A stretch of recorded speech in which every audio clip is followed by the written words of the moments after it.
চলুন আমাকে, চলুন। কত বড় সাহস, চলুন তুই আমাকে। এবার বলুন আপনার কি সমস্যা? সমস্যা কি? আবার বড় মুখ করে জিজ্ঞেস করছিস? তোর লজ্জা করে না? কি হচ্ছে?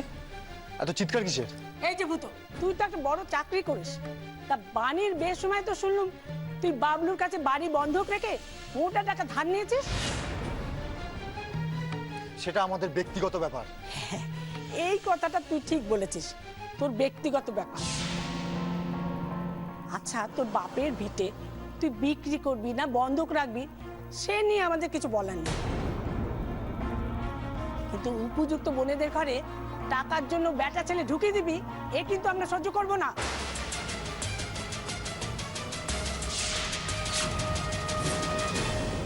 মুখ সামলে কথা বলবে পিসিমা। কি মুখ সামলে বলবি? আমি কি অন্ধ? শোনো পিসিমা, শোনো, এমনিতেই কিন্তু আমরা যথেষ্ট দুশ্চিন্তার মধ্যে রয়েছি। তুমি আর আজে বাজে কথা বলে আমার মাথাটা কিন্তু গরম করে দিও না। এই কি করবি? কি করবি?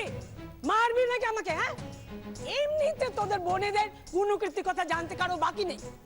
আমি ভেবেছিলাম তোর বরটা বুঝি খারাপ, এখন দেখছি তোর মধ্যে গলদ আছে। নিশ্চয়ই কিছু বেচাল করেছিস আর তোর বর গলা ধাক্কা দিয়ে বার করে দিয়েছে। পিসিমা, পিসিমা, আমি তোমাকে শেষবারের মতো বলছি, আমি কিন্তু কোনো আত্মীয় স্বজনের ধার ধারি না। আমাদের পরিবারে কি হচ্ছে না হচ্ছে সেই কৈফিয়ত কিন্তু আমি কাউকে দেবো না। কোন মুখে এত বড় বড় কথা বলছো?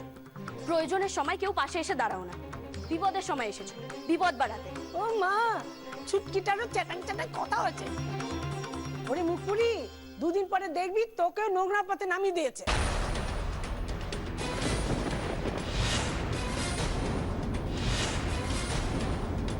পিসিমা, সব কটা এক গোলের গরু। মা গো মা, কি সব বনেছে কাণ্ড। আমি এক্ষুনি মহাদেব শঙ্করকে বলছি, জ্ঞাতি গোষ্ঠীকে বলবো তোদেরকে এক ঘরে করে দিতে। কি করবে? এক ঘরে করবে? এক ঘরে করবো তো? দয়া করে তাই করো, তাহলে না আমাদের একটু শান্তি হয়। হ্যাঁ, তা তো হবে। ভেবেছিস বাধা বিঘ্ন ছাড়া নোংরামি চালিয়ে যাবি? ওই যে ছোট বোনটা কি করে বিয়ে দিবি? হ্যাঁ, এই যে শোনো, তোমার যা করার করো, গিয়ে যাও যাও। হ্যাঁ হ্যাঁ, যাকে গিয়ে বলার গিয়ে বলো। এখানে দাঁড়িয়ে বাজে কথা না বলে যাও, চলে যাও এখান থেকে। কি বললি? আমাকে বাড়ি থেকে বার করে দিবি? ওরে, তোর বাবা মা আমাকে পূজা করতো। তা তো করতোই। আসলে আমার বাবা মা তো তোমার এই আসল রূপটা দেখেনি, তাই জন্য পুজো করতো।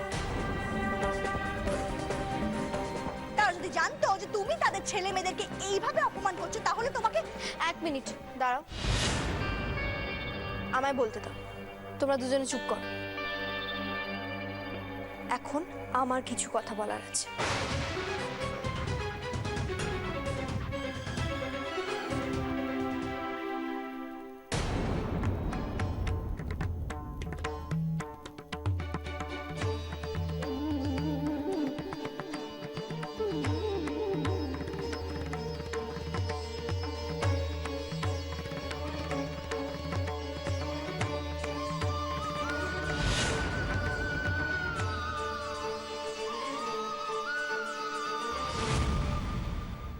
হ্যাঁ, ঠিকই বলছি আমি।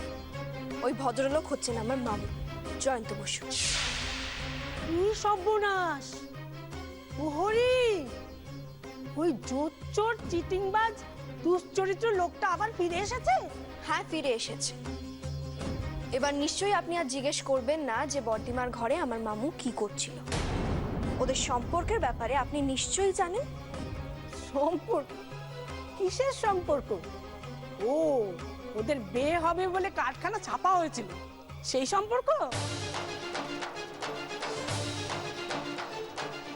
পিসিমা, হ্যাঁ হ্যাঁ, বিয়ের আগে বছরের পর বছর হেতা হোতা আদারে বাজারে ঘুরে বেড়েছে, সেই সম্পর্ক। শোন ভূতর বউ, মালা বদল না হলে, শুভ দৃষ্টি না হলে, অগ্নি সাক্ষী করে মন্ত্র করে বিয়ে না হলে আমাদের সমাজে কোনো ভদ্রলোকের ছেলে মেয়ে এক ঘরে থাকতে পারে না।